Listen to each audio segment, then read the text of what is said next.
Crime news. तो आइए नजर डालते हैं आज की कुछ खास खबरों पर।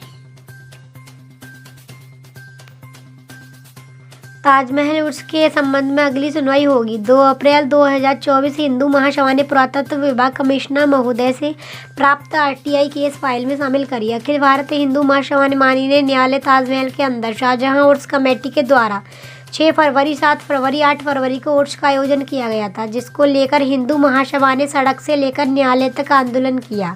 2 फरवरी 2024 को केस दाखिल करने के बाद आज माननीय न्यायालय आगरा में सुनवाई हुई और अगली सुनवाई की तारीख 2 अप्रैल निर्धारित की गई।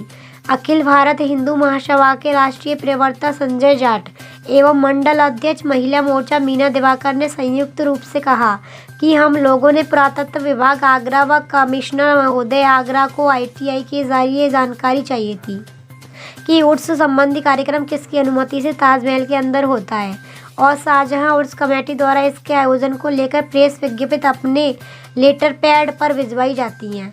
और जब आगरा के अंदर धारा 144 लागू थी तो शाहजहां उर्स कमेटी और पुरातत्व विभाग ने क्या पुलिस कमिश्नर महोदय से कार्यक्रम आयोजित करने की अनुमति ली, जिसके जवाब में पुरातत्व विभाग ने कहा कि किसी भी कमेटी को कोई अनुमति नहीं दी जाती कार्यक्रम करने से संबंधित। और कमिश्नर महोदय ने कहा ना तो पुरातत्व विभाग, ना उर्स कमेटी, ना कोई भी कार्यक्रम संबंधी अनुमति आवेदन थाना स्तर पर नहीं प्राप्त करी गई है।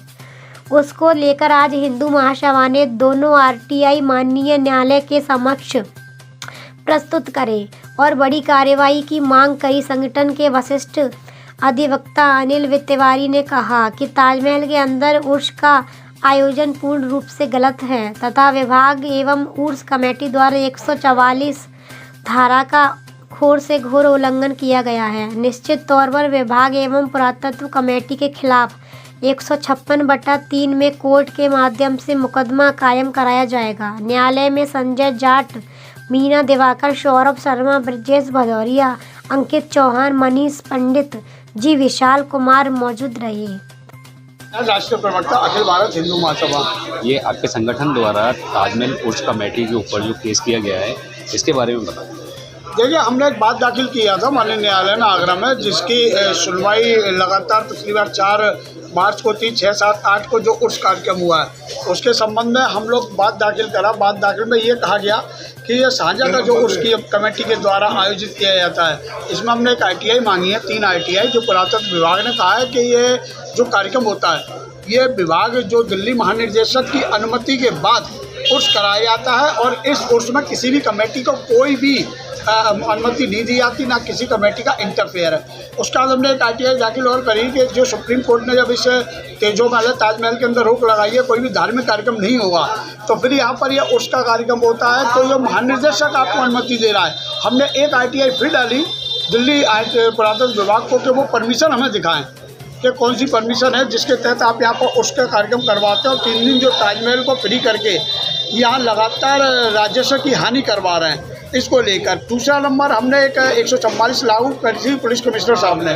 कमिश्नर साहब ने 144 लागू कर दी तो उसमें 4 आदमी से ज़्यादा इकट्ठा नहीं होना चाहिए। वहाँ हज़ारों की संख्या में जो आदमी वहाँ पर इकट्ठा हुआ उर्स के नाम पर, तो ये 144 का उल्लंघन है। हमने थाना ताजगंज में भी एक तहरीर दी जिस पर हमारी कोई सुनवाई नहीं। हमने कमिश्नर साहब को भी बाई हैंड बाई पोस्ट भेजा है। संजीव, जैसे कि देखा जाता है कि प्रशासन की ओर से धारा 144 लगाई गई, तो क्या प्रशासन को नहीं मालूम कि इतना बड़ा उर्स हो रखा है, इतने व्यक्ति आए हैं वहाँ पर, तो ये इसका उल्लंघन है? यही बात तो हम लोगों ने थाना ताजगंज को एक लिखित में मुकदमा लिखाने के लिए तहरीर दी कि आपके आदेश की धज्जियाँ उड़ाई जा रही हैं, तो हमें इसमें मुकदमा चाहिए।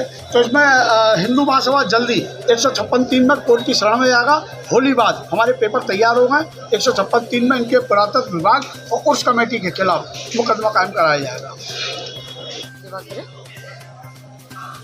अखिल भारतीय हिंदू महासभा से मंडल अध्यक्ष हूँ, महिला मोर्चा से। जैसे कि आज कोर्ट में तारीख थी हमारी, जो हमने जो आरटीआई से निकलवाए थे उन्हें साफ कह दिया था, तब भागने में कह दिया था ये ऐसा ही नहीं कहती और अब तक कोई इनकी अनुमति नहीं है। जो 144 लगी थी उसमें यानी हमने भी ये बात मांग की थी उनसे कि जब हमें कोई चीज़ काम करने, कोई कार्यक्रम करने का अलाउ नहीं है, हम पे वाले पाबंदी, तो उन पर पाबंदी क्यों नहीं है? ये इतना बड़ा प्रोग्राम कर रहे हैं, कार्यक्रम हर साल करते हैं, और इनके लिए कोई मुकदमा ना, हम मतलब कोई कार्यक्रम करे तो मुकदमा, और जे कोई कार्यक्रम करे तो इनको माफ़ी, मतलब इनको कोई भी माफ़ कर नहीं तो देती है। इनको किसको? मतलब जो उर्मिल लगता है तेजू माले में, यानी कि हमारा तेजू माले है, शिव मंदिर है उसमें, ये बात पूरा भारत जानता है। ये नहीं है मतलब यही लोग जानते, पूरा भारत जानता है।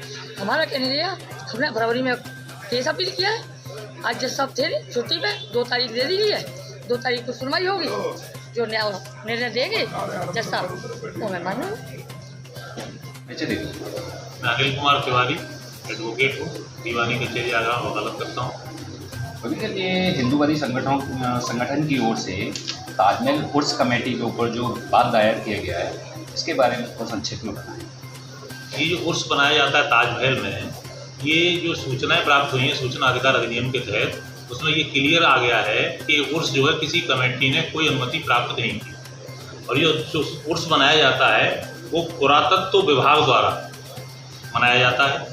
इसमें किसी समिति द्वारा कोई परमिशन अभी तक नहीं ली गई है, जैसी सूचना हमारे पास आई है, और ये उर्स गलत तरीके से मनाया जा रहा है बिना किसी परमिशन।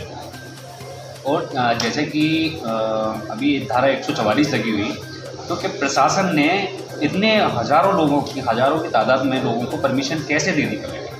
प्रशासन से इस मामले में बात की गई, हमारे क्लाइंट्स ने बात की, तो उन्होंने कहा कि चूँकि प्राचीन कई वर्षों से मनाया जा रहा है, इसलिए इस पर लागू नहीं होती धारा 144, जबकि नियम के विपरीत, जबकि कोविड भी चल रहा है। ये नियम के विपरीत।